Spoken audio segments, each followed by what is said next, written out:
Part 1 में हम देख चुके हैं, कोई जाओयू के पीछे आ रहा था, आगे हम देखेंगे। आई सजेस्ट आप पार्ट 2 से पहले पार्ट 1 भी देख लीजिए, जिसका लिंक आपको ऊपर आई बटन पर मिल जाएगा।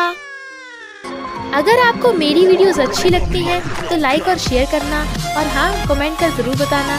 और ऐसी ही नई नई लेटेस्ट वीडियोस देखने के लिए हमारे चैनल को सब्सक्राइब भी कर देना। पार्ट 2 में हम देखते हैं, वो नाइटमेयर नहीं यॉनफन था। डर के मारे जाओयू से टकरा जाती है और अपनी नोज से ब्लड देख वो चिल्ला पड़ता है। डॉक्टर कहता है, उस दिन मैं तेरा वेट कर रहा था, तू आया क्यों नहीं? जाओयू कहती है, अच्छा तो उस दिन तुम डॉक्टर से मिलने गए थे। बट वो डॉक्टर को चुप करके उसकी टूटी नाक ठीक करने को कहता है, जबकि नाक एकदम ठीक थी। तो जाओयू की चोट का चेकअप कराने लगा था। डॉक्टर एक झटके में ठीक कर देता है। जाओयू वाज लाइक, बिल्कुल दर्द नहीं हुआ, जबकि रियल में उसकी हवा संट हो रही थी।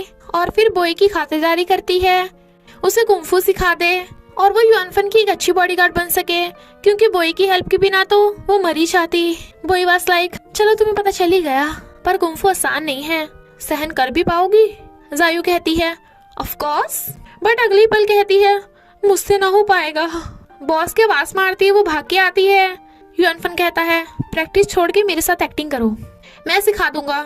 जाओयू को भी प्रैक्टिस से बचने का मौका मिल जाता है और वो हिस्टोरिकल ड्रामा की एक्टिंग करते हैं, जिसमें वो चोर बन के भाग रही थी। बट यॉनफन आकर उसे पकड़ लेता है और पूछता है, तुम यहाँ कैसे?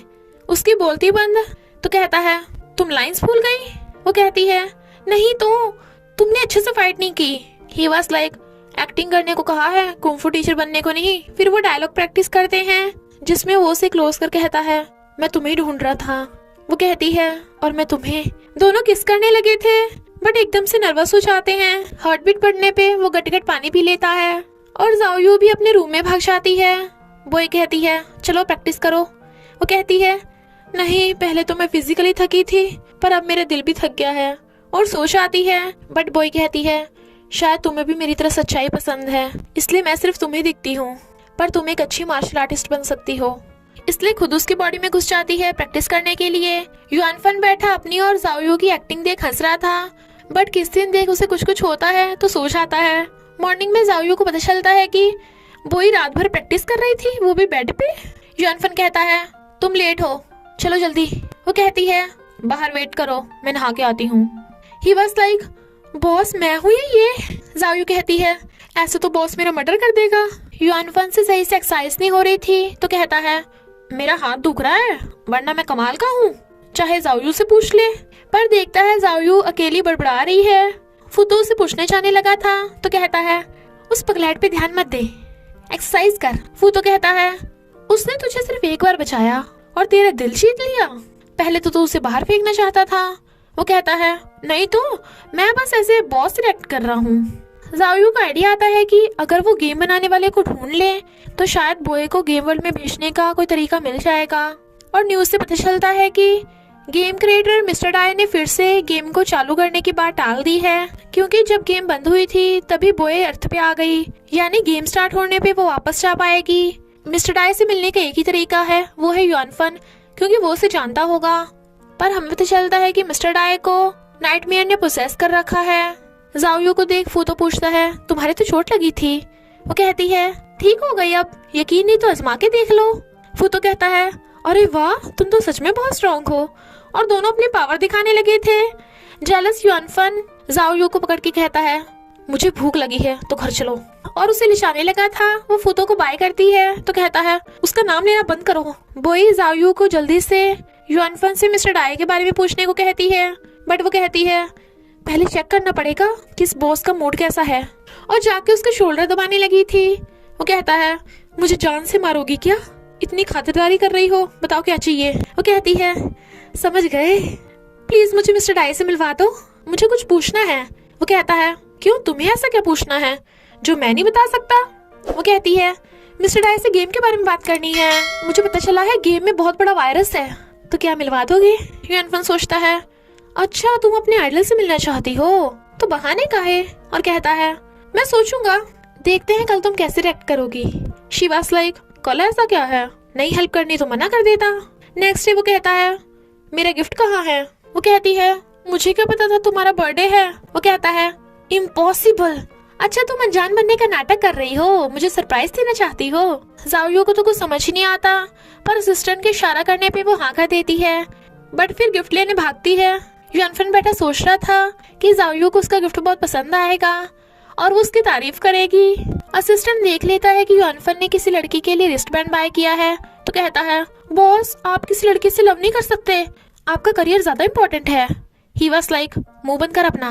तो कहता है हाँ पर आप तो गर्ल से बात ही नहीं करते, और जाओयू से तो आपको लव हो ही नहीं सकता, उसे आपके टाइप के लड़के पसंद नहीं है, फूतो जैसा पसंद है। युआनफन कहता है तुझे उसके बारे में बड़ा पता है, वैसे भी मैं फूतो से ज्यादा हैंडसम हूँ। जाओयू कहाँ है? वो बताता है घर गई। तो सोचता है यानी उसने सच में मेरे लिए सरप्राइज रखा है, और मिस्टर बाय को मैसेज कर देता है मेरे बर्थडे पार्टी पे जरूर आना। युआनफन इतना रिच है, उसके पास हर चीज है, तो जाओयू उसे क्या गिफ्ट देगी, इसलिए वो उसे अपना कुंफू दिखाना चाहती थी। बॉय वाज लाइक कुछ भी कर ले तेरा पोपट ही होना है। उसके बर्थडे पार्टी पे फूतो और मैनेजर आते हैं, और फिर मिस्टर डाय भी गिफ्ट लेके आता है। युआनफन कहता है मेरी बॉडीगार्ड तुम्हारी बहुत बड़ी फैन है, और जाओयू को आवाज मारता है। मैनेजर कहती है तुमने बॉडीगार्ड को क्यों बुला लिया? जाओयू तुम किचन में जाके देखो। फिर वो मिस्टर डाय को अपना घर दिखाने लगा था, तो वो उसके बचपन के फोटो दे कहता है युआनफन तुम बचपन में काफी हैंडसम थे। वो कहता है नहीं मेरा फ्रेंड ज्यादा हैंडसम है, हम अच्छे फ्रेंड्स थे, बट एक दिन अचानक उसने स्कूल चेंज कर लिया और हम बिछड़ गए। मिस्टर डाय कहता है क्या हो अगर वो तुमसे मिलना चाहता हो। इतने में मैनेजर उन्हें फोटो खींचने के लिए बुला लेती है। फैंस के गिफ्ट में एक स्टोन देख मिस्टर डाय कहता है ये तो हमारी गेम कंपनी का लग रहा है, शायद उसका डुप्लीकेट होगा। बॉय पहचान लेती है कि वो आई स्टोन है, तो जाओयू को जाके लेके आने को कहती है क्योंकि उन्हें दोबारा चांस नहीं मिलेगा। मिस्टर डाय आई स्टोन ले जाने लगा था, तो जाओयू भाग के चाय छीन लेती है। सब हैरान। मैनेजर उसे वापस करने को कहती है। वो कहती है सॉरी मैं ये नहीं देख सकती। मैनेजर छीनने लगी थी। युआनफन कहता है तुम्हें पसंद है तो मैं तुम्हारे लिए ऐसा एक और ला दूंगा, ये मिस्टर डाय को दे दो। बट वो कहती है ये मेरे बिग ब्रदर का बच्चा है। दे वर लाइक व्हाट? तो कहती है आई मीन लूली गेम का बहुत बड़ा फैन है, तो उसे 9 महीने लगे सेम ऐसे ही आई स्टोन बनाने में। मैंने पैसे के लालच में आके बेच दिया, पर लूली इसके बिना ना खाता है ना पीता है, बस इसका ही नाम लेता है। प्लीज मिस्टर डाय ये मुझे दे दो, लूली को बचा लो। युआनफन कहता है हाँ ये और इसका लूली गेम के बहुत बड़े फैन है ना, तो इसे दे दो ना।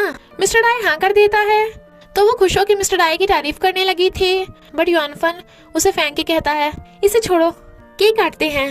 बॉय आई स्टोन को धोकर उसे सील कर देती है ताकि इविल स्पिरिट का इफेक्ट खत्म हो सके, बट फिर भी उन्हें केयरफुल रहना होगा। जाओयू सैड थी कि उसने एक तो युआनफन का बर्थडे का सत्यानाश कर दिया, ऊपर से मिस्टर डाय को झूठ भी बोला। अगर वो पकड़ी गई तो युआनफन प्रॉब्लम में आ जाएगा। बॉय सॉरी बोलती है, तो कहती है इसमें तुम्हारी कोई गलती नहीं, दुनिया को बचाना है तो इतना सह लेंगे। बॉय कहती है अब तुम पहले की तरह डरपोक नहीं रही। मिस्टर डाय के जाने के बाद मैनेजर जाओयू को डांटने जाने वाली थी, बट वो कहता है बेचारी छोटी सी तो है, जाने दो। वो कहती है तुम उसे बचा रहे हो, पर मैं उसे नहीं छोड़ूंगी। तो कहता है नहीं तो तुम जाओ, मैं उसे सबक सिखा दूंगा।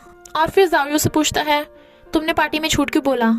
वो सोचती है सच बताने पे तो ये मुझे पगलैट समझेगा। वो कहता है अगर ना बताया तब भी पगलैट ही खाऊंगा। शी वाज लाइक इसने मेरे दिमाग पर लिया क्या, मुझे कुछ करना होगा। और फिर क्यूट क्यूट बन के सॉरी बोलती है। वो कहता है नौटंकी बंद करो, पता है मैंने मिस्टर डाय को क्यों बुलाया था? चलो छोड़ो, कभी कभी तुम गेम कैरेक्टर की तरह एक्ट क्यों करती हो? तुम्हारे पेश ढीले हैं क्या? तुम्हें हॉस्पिटल ले जाऊंगा। नहीं इसमें तुम्हारी गलती नहीं मेरी है, मुझे तुम्हें रखना ही नहीं चाहिए था। जाओयू कहती है हाँ मेरे पेश ढीले हैं, सॉरी मैंने तुम्हारी पार्टी खराब की, पर मुझे आई स्टोन की सख्त जरूरत थी। और चली जाती है अपने रूम में। बॉय कहती है मुझे उसे सच बताने दो कि तुम्हारे पेश ढीले नहीं हैं। वो कहती है कोई फायदा नहीं, वो विश्वास नहीं करेगा, मैं सह लूंगी। तभी उसे मैनेजर का मैसेज आता है तुम्हें फायर किया गया है, तो अभी के अभी युआनफन के घर से निकल जाओ। जाओयू रोने लगती है, पर बॉय उसे सहला भी नहीं सकती थी। युआनफन सोचता है कहीं मैंने उस पर ज्यादा गुस्सा तो नहीं कर दिया, पर उसकी भी गलती थी, गेम को रियलिटी समझ रही है, मुझे बर्थडे गिफ्ट भी नहीं दिया जबकि मैं उसे गिफ्ट देने वाला था। जाओयू युआनफन के लिए ओवरबोर्ड और बर्थडे लेटर लिख के जाने से पहले उसे देने वाली थी, बट उसे और मैनेजर को फोन पे बात करते सुन लेती है कि टूर्नामेंट में युआनफन ने जानबूझ के अपोजिट टीम को वोट किया था, क्योंकि वो उनके इन्वेस्टर को जानता था। इसलिए ही जाओयू के इतना अच्छा फाइट करने के बाद भी अपोजिट टीम जीत गई थी। बॉय कहती है ऐसा धोखेबाज तुम्हारे लायक नहीं है, चलो यहाँ से। जाओयू सैड थी पर गिफ्ट रख के चली जाती है और इसी के साथ पार्ट 2 का एंड हो जाता है। तो बस थोड़ा सा इंतजार करना, फिर मिलेंगे नेक्स्ट पार्ट में।